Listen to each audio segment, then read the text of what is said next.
Okay, let's get into case construction. So we're going to be covering the following things. I'm going to do a brief introduction into what case construction is, and then from there we're going to look at the different types of debates, just because I think if you want to understand how you should construct your case, the first and primary step should always be what type of debate am I having? Then from there, you can start figuring out the steps to construct a good case.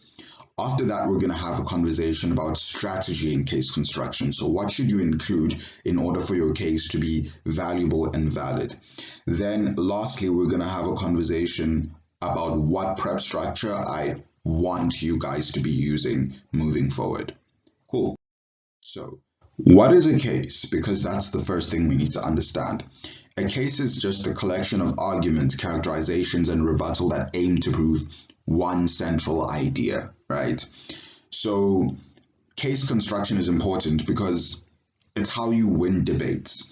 So the two coaches that I had when I was on South African teams were Ansuya and Bettina. And the one thing that they always used to drive is the idea that debates are won and lost in prep.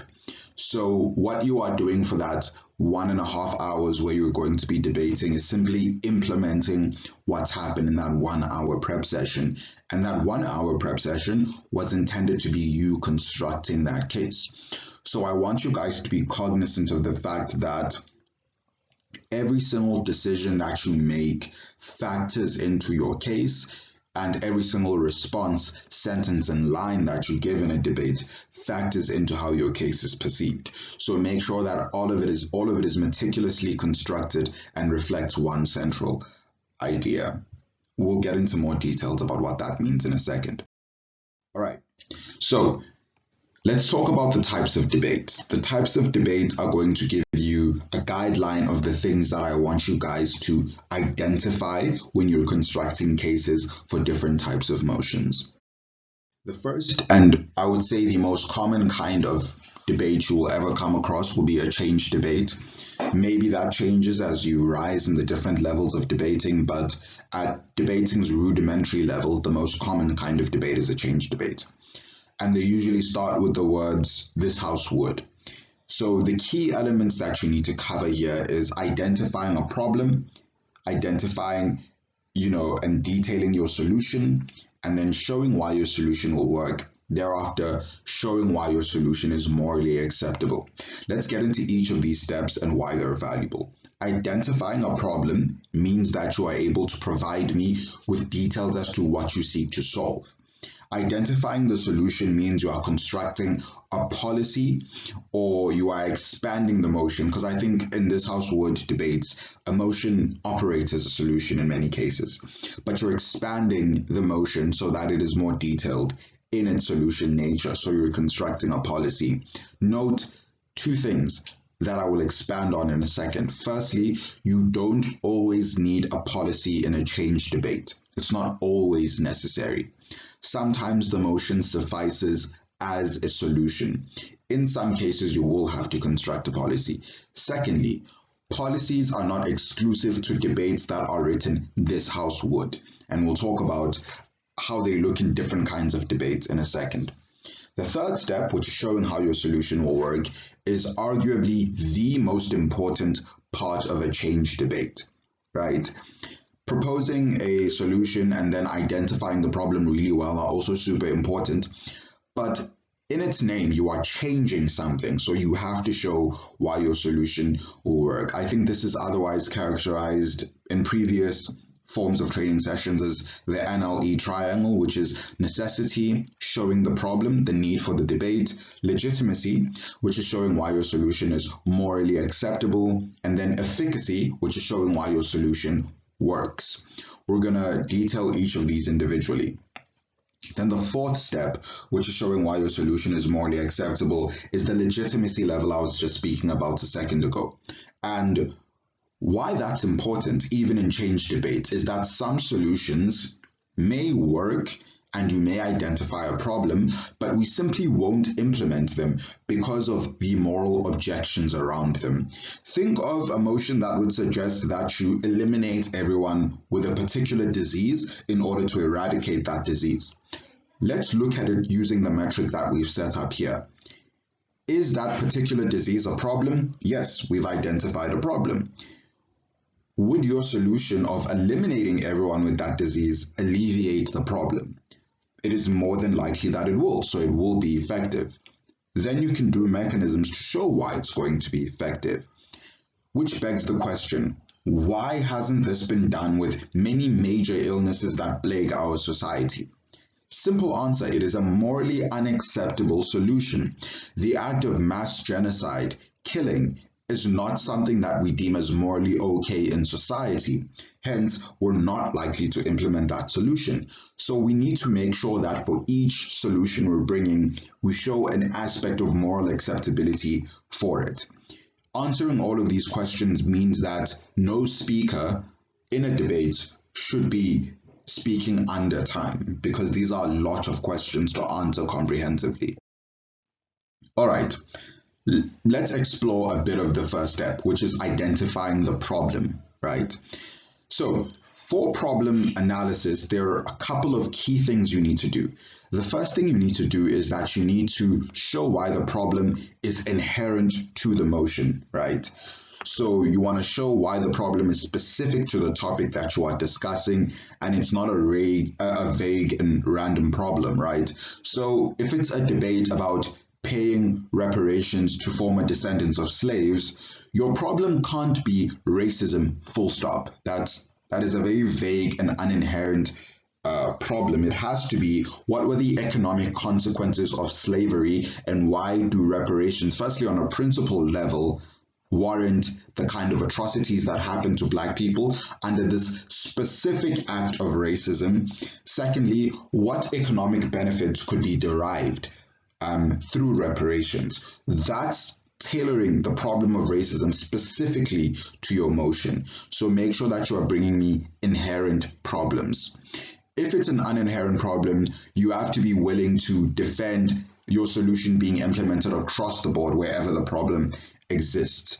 So, for example, if, someone accidentally, keeping to the topic of racism, if a child, for example, makes a racially insensitive remark towards an old person, should the child then pay reparations financially to that old person? Because again, racism is a problem, right? That's the problem with unspecifying your problem. Cool. Now that that's out of the way, 4 main questions I need you to answer in your problem analysis. Firstly, what is the problem? Nice and simple here. Second question, how did the problem start? Then thirdly, how has the problem progressed over the years? And then fourthly, what factors influence the existence of the problem? So under what is the problem, that is simple. I don't have to do too much work to explain that. How did the problem start? If we're reaching back to our problem or our conversation of slavery, we can speak about how slavery in many cases was a through product of something like colonization and the transatlantic slave trade that was there to feed a particular need to rebuild the Americas, for example, and to establish an economically prosperous colony. All of that could be detailing how the problem started. Then from there, you can tell me how the problem progressed. Tell me how slavery continued to be a problem in terms of how people were treated, but from there, what were the consequences post-abolition? It meant that most Black people were economically destitute. It meant that they still suffered from forms of racism through things like Jim Crow laws, through things like redlining, and so many other forms of discrimination that were rooted in slavery. Fourthly, what factors influence the existence of the problem?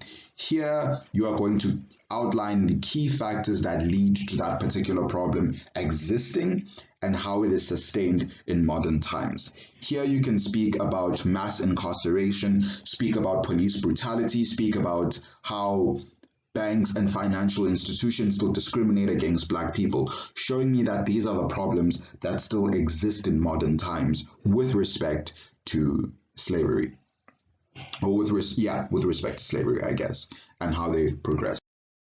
All right, then from there we move on to policies. So a Policy is a step-by-step plan of how you will implement a motion. So it allows you to clear up any logistical or pragmatic issues that could arise in a debate.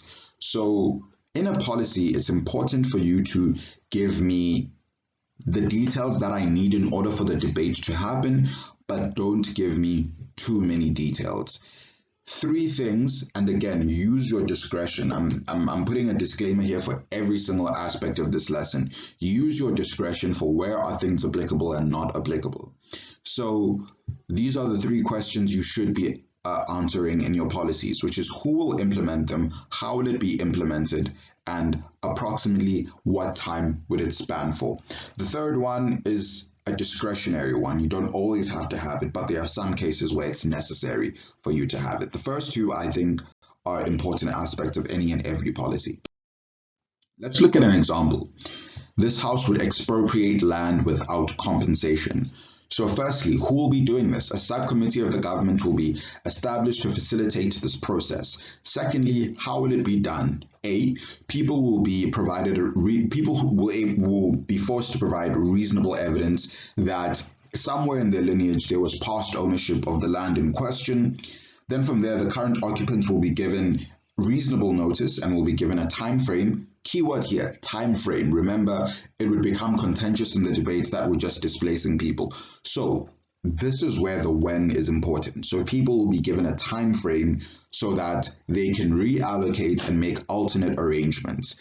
Thirdly, the land will be fully owned by direct descendants of its previous rightful owners. And then any other misinterpretation or problem that could arise from this could easily be interpreted by the courts.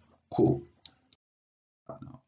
Then when do we have policies in non-change debates? Remember, in a second, we're going to get to the different types of debates that exist. Some of them also still require policies, right? So when we would require a policy in a non-change debate is when we need a clear picture of what theoretically the implementation could look like. So whereas in a change debate, you are giving me practically, this is the one policy we want to use, non-change debate policies could be you giving me a wide array of possible implementations. What the aim of a policy is, if it's not in a change debate, it's showing me that the motion or whatever the solution is implementable, right? It is not arguing which type of implementation is correct and which type of implementation works, right? So an example here would be this house supports the use of AI-supported diagnostic software to replace general practitioners. What this motion is simply suggesting is that your GP, your family doctor that you usually see would be replaced by an AI system, right? So this is a debate that wants to argue whether or not it is ethically permissible for family patient care to be automated. In the same breath, though, it's important for us to have a clear idea of what would this replacement of AI replacing general practitioners look like? Would it be an app on your cell phone? Would it be a centralized system? And is it even reasonably possible that this is something that can happen? These are all things that are important but come second. In your policy, you could say it's any one of these things, if not all of them. You could say that this AI-supported diagnostic software could take the form of a cellular app. It could take the form of centralized hubs where people can go to interact with the AI, whatever you want. It can take multiple forms, but the debate is about whether or not this is an ethically permissible thing to do. Cool. I hope you guys understand that. If you don't, pop me some questions. Then from there, in a change debate, we need your efficacy argument. When we deal with argumentation, I'll go into a lot more detail with respect to this. But just roughly going over the details now, a few key things you need to prove in an efficacy argument. Firstly, analyze the contributing factors, the root factors of your problem, and tell me why your motion addresses them. Secondly, show me why your motion has the desired outcome on the important actors in the debate. Then thirdly, this doesn't only apply to change arguments, but to everything I want you to say in a debate. Use evidence and data that a similar action in the past has led to a similar outcome as the one you want. That's basically what I want from you. Then a legitimacy argument. Again, when we do argumentation, I'll expand it with a lot more detail, but I would want you to head over to Wisdom's Morality and Ethics Part 2, where he also goes into a decent amount of detail as to how you should construct a principled argument. I've also explained why principled arguments are super, super important in different kinds of debates, particularly a change. Opposing change debates can take one of four forms. You could deny that the problem exists or critique the problem by, as we previously said, showing why the problem that the team identified isn't inherent or unique to their side, or it's a problem that's pervasive in all other aspects, hence their one singular solution is not going to do anything for the problem. Secondly, it is to acknowledge the problem but suggest that the proposing team doesn't fix it. Here you can propose a counter solution. Then, in addition to that, you can also suggest that they make the problem worse. Or you could just acknowledge the problem and just say that the solution that they have is morally unacceptable.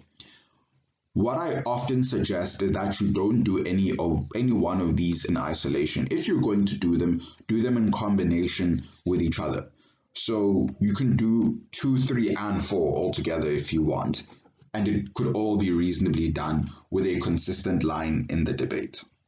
And often it becomes a lot more compelling if you are doing more than one of these. All right, let's have a conversation about normative debates. So these are the debates that are about social norms and beliefs, particularly whether or not we find them acceptable, right? And they usually start with this house believes that. So these debates are akin to maybe having a conversation at the dinner table where you're talking about, hey, what's your take on Kanye West's current antics or whatever the case may be. So you're just discussing an idea and whether or not it is socially acceptable. It is less so about whether or not there's some sort of positive effect that can be derived from it. So in this type of debate, your focus is on proving a principle. There is a practical aspect to it, but the principle is more important in this debate. So, look at an example. The motion is this House believes that government with a long history of racial segregation should accelerate the creation of a post-racial state. So in this debate, it's different from this House would impose measures to accelerate the creation of a post-racial state. Because it's not concerned with the efficiency or the efficacy and the pragmatics of this being done, it's more concerned with the obligations of a government with a long history of racial segregation and what is a morally permissible action of that particular government. The conversation of whether or not it could be effective to do this and what measures should be taken to do this becomes secondary to the principle discussion. Then from there are evaluative debates. These are debates that require you to assess a particular idea and the value that it holds. They usually have the word support in it. We're going to have a conversation about other kinds of evaluative debates in a second, but in this kind of debate, you ought provide a criteria. The criteria would form the framing for your case. It would also form the issues in your third speech. It would also form the issues that you use in your reply speech and in the rebuttal for your second speech. The criteria is the means by which you evaluate the debate, so that has to be consistent throughout your case. So an example here is this House supports the rise of social media activism. Then from there, I give my criteria as it states.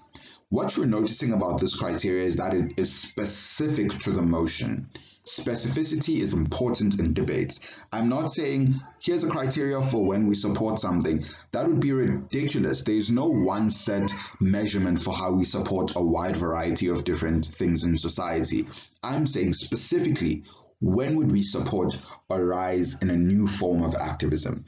Then I detail my criteria. But there's still something missing in my criteria, and I'll address it in the next slide. What's missing is that I'm not justifying my criteria in the previous slide. Just because I say something is a true version of evaluation does not mean that it is, right? So we're going to take the same criteria and we're going to add more weight to it now by providing examples of when we use this criteria in society, examples that we already think are principally correct as a society. So here it's the first one, if it's representative of its cause and the people within it. And then I give you an example about how we wouldn't support the early forms of feminism that excluded all non-white women, because that just means they marginalized everyone, the majority of the people that they were meant to represent. Secondly, is that if it's effective in creating social change. Here I speak about how we support things like boycotts because of the valuable role that they played in the civil rights movement and in the toppling of apartheid South Africa. Then from there is I speak about if it doesn't, and this is a vague one, but this is why examples are important, to create specificity to your vagueness sometimes. So if it does not create an unreasonable and disproportionate harm relative to its motives. So here I give a more specific example. So we wouldn't support torturing and murdering billionaires as a protest against capitalism. There are reasons why I wouldn't support that. But for me, I say it's because there are less vile mechanisms that could produce the result of reforming our economic system, among other reasons, So it's important to provide those examples to show why your criteria is true and socially applicable. Because if you are proposing a criteria as a prop team and the op team also proposes a criteria that is different from your own, there has to be a way that we can weigh up which criteria is the correct one. So that's something you guys need to do. All right, then from there, we're moving on to reflective and comparative debates. Note, reflective debates and comparative debates are two different types of debates. But I put them on one slide because the things that are necessary for both are the same, essentially. So I made a slight error here and I said this is a type of change debate, but it's actually a type of evaluative debates, both of them. So they look at a particular event or an idea and they ask the question, would the world have been better in the absence or the presence of this idea? This would be something like saying, this house regrets the Rainbow Nation narrative. Now we want to discuss, would the world have been better if we had the Rainbow Nation narrative or not? That's a reflective debate. You're reflecting on the past. If you want to look at a comparative debate, it usually has your this house prefers. So this house prefers a strong dictatorship over a weak democracy. That's when you are evaluating a particular idea and contrasting it with another idea. So what do you need in order to debate these kinds of debates? Firstly, you need to provide a criteria, right? Because it's an evaluative debate, we've already spoken about that. But in addition to that, you need to provide a counterfactual. A counterfactual in the context of reflective debates is, what would the world look like in the absence or the presence of this thing? Then giving me a full description of what that looks like, and then consistently comparing it to your side of the debate to show why the world is either better with or without whatever it is you're discussing.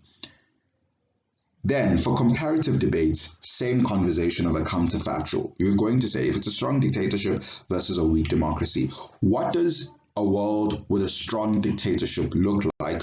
What does a world with a weak democracy look like? Cool. From there, why do we think that ours is better? So it's the way that we evaluate which side or which world is better is through the criteria that you've provided us.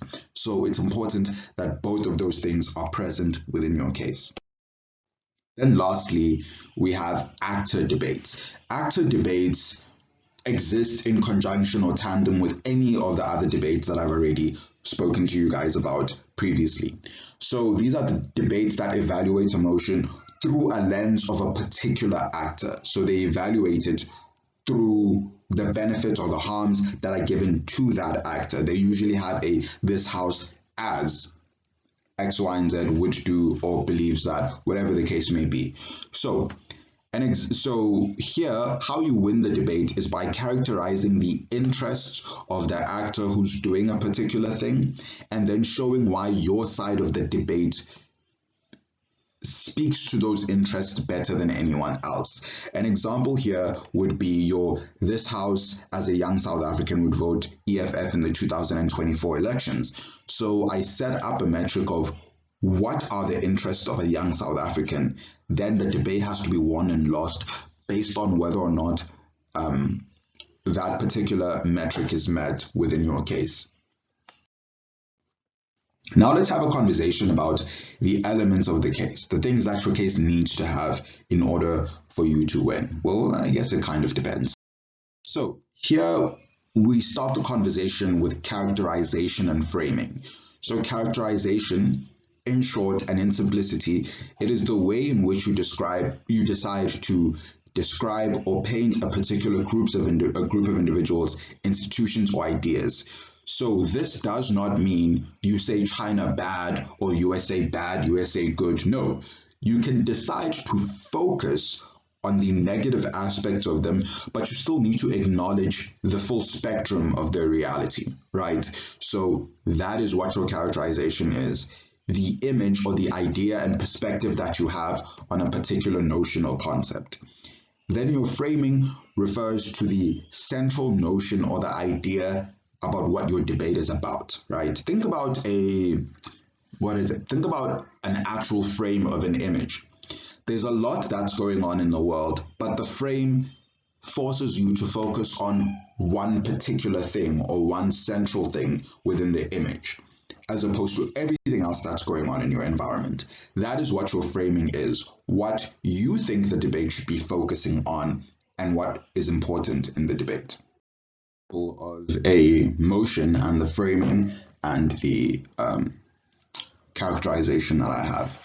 So here for this framing, I have a conversation about how the debate has to be assessed based on who creates a more ethical film industry. And then from there, I have a particular framing about what the industry looks like for a particular group of people. What you have to notice about this example is that by the end of it, I'm saying that even if I'm painting a negative image of the adult entertainment industry, this does not represent the experiences of every single person. But with that being said, majority of the people in the industry have had this experience. And even if it's not the majority, the harms that have been done to that group of people warrant scrutiny and priority in this debate, because those harms may outweigh whatever benefits that people say they derive from this particular industry. So through that, I acknowledge the reality of the bigger picture, but I tell you why my characterization and my framing is what's important in this debate. Don't lie and be like, this is not true, this didn't happen. No, acknowledge everything. The best debates are the ones that are won despite the truth. All right.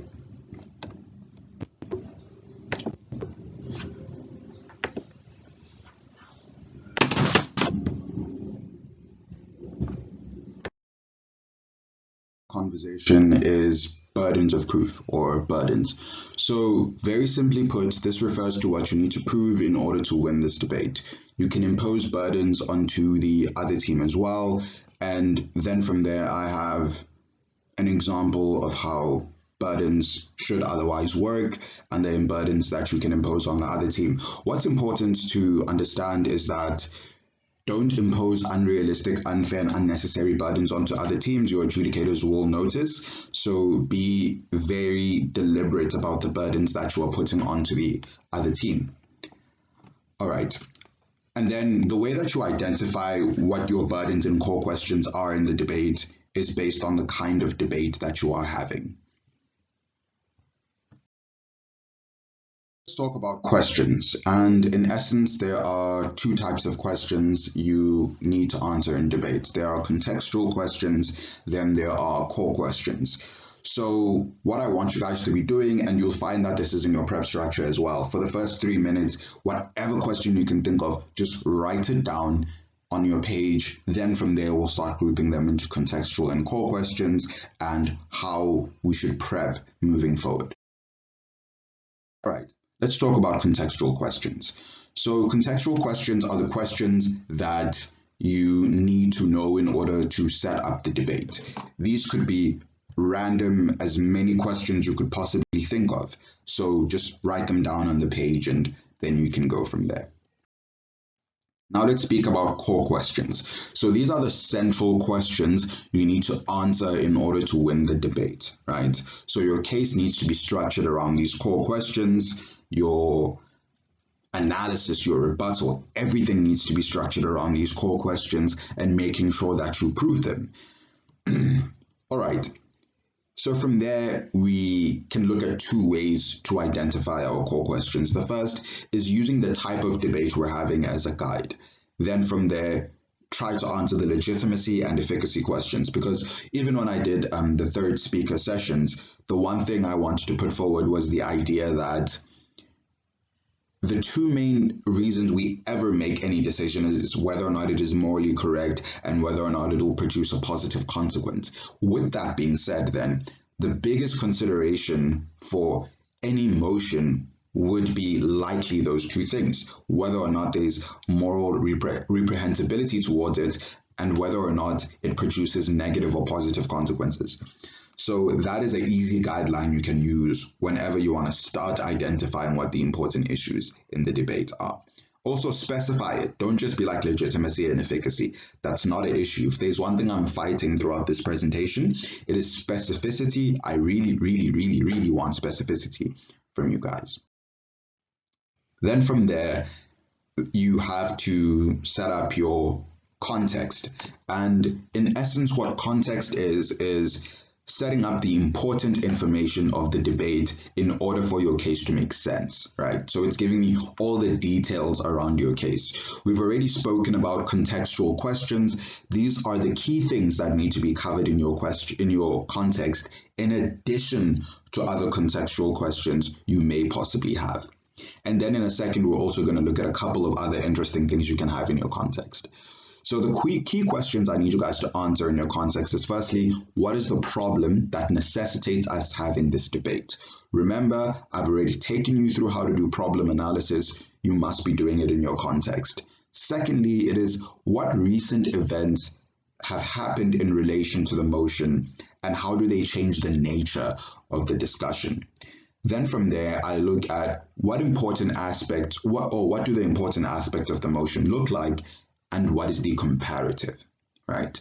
So we'll look at an example in a second about how to do all of these things. But another thing that my coaches always used to say is that context is telling the story of the debate. So always make sure that your context is following a logical structure where it has a beginning where you're outlining the problem, then you're explaining the momentum of how the problem builds, then you're giving me the trends, then you're giving me the tipping point where the problem has somewhat changed that necessitates us to act now. This creates the urgency in your motion that allows us to follow you. Tipping points, trends, and all of that are things I'm going to cover in a quick second as well. Here's another example. That same motion we took from our framing and from our framing and characterization slide. So look at the example, understand how it functions. Question 1 is me identifying the problem. I'm not using the problem analysis structure that I gave you guys earlier. I'm hoping you guys can apply that on your own because I've already outlined how it functions.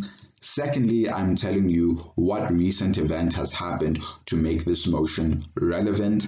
Then from there, I'm telling you this is why more than ever we need female ownership. Straight after that, I'm telling you what would female ownership look like. Then last to that, I'm answering the question of what is the comparative in the debate, where I'm comparing what we are defending and comparing what the other team is defending. And before I even get to my argumentation, I'm showing you why what we are defending is more important and more valid in this debate. Then from there, another really valuable thing you can do to make your case seem more concrete is historical parallels. Remember, the one thing I've consistently been pushing in this presentation, it is that evidence that what you are saying is true and has been applicable before is what makes your arguments and what makes everything you give me more compelling. So through your historical parallels, you are telling me an event in history that's similar to the motion that's being implemented and why that it's just basically proving that your motion is something that is implementable and will produce the consequences that you want. Here I give you the reparations example again, and I give you the example of the USA paying reparations to people who were in Japanese internment camps during World War II. Then we can discuss trends and tipping points. So trends are, remember earlier on when I said a particular event that's happened in relation to your motion. Here, you can look at a string of events that have happened, a trend that has been established, right? So trends are a way of showing and building momentum. For example, if you're having a debate about, this thing banning right-wing populism or whatever the case may be, you could show the trend of how from 2015 to the 2020s, there's been a rise in right-wing populist leaders being elected into office. This could be your likes of Donald Trump. This could be your likes of Jair Bolsonaro, so many other politicians.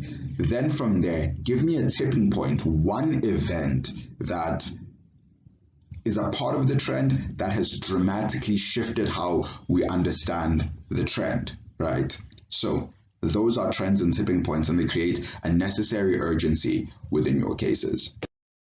Then from there, you have to create lines in the sand. So whenever you have a principle, right, a principle that you're defending, the principle can be drawn to its extremes. In order for you to not disturb or to defend absurd extremes, you have to create a point in time where you're saying, I won't defend this principle any further. And then there's an example here about not allowing struggle icons to speak on behalf of political parties. So the op team will say, no, we want them to speak because people have a freedom of speech, right?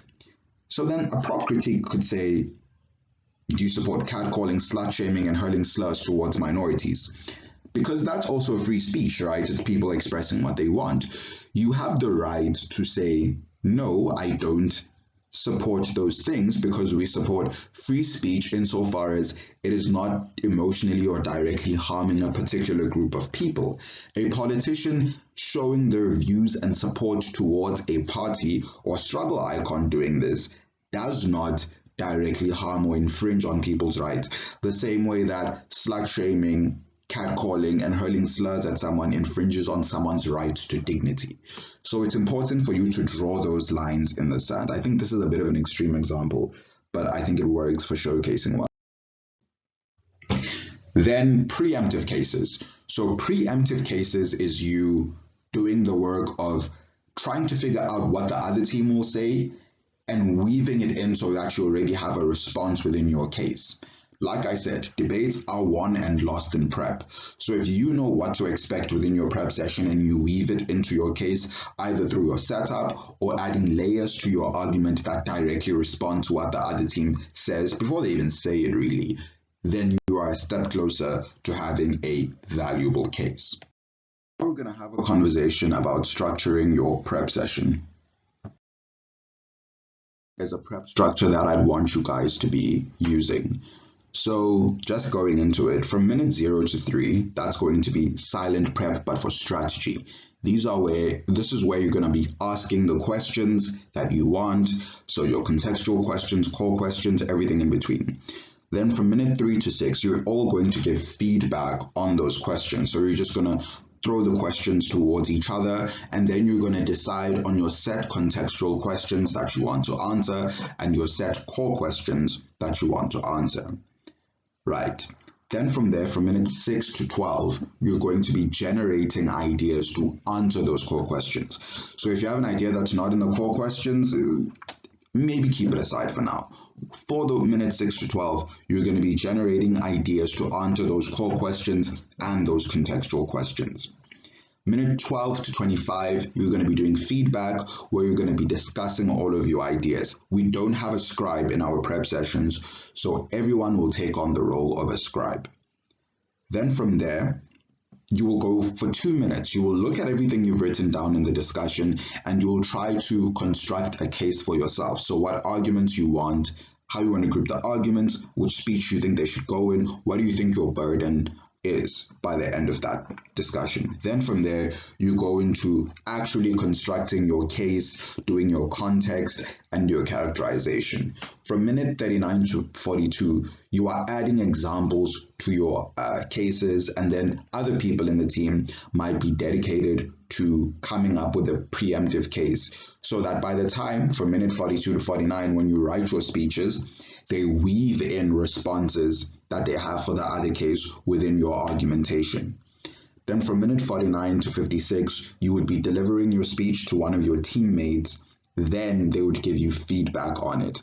For the last about 3 to 4 minutes when you're walking to your venue, the one main thing you're going to be doing is just taking in that final feedback, writing the intro for your speech, and finishing up those small touches.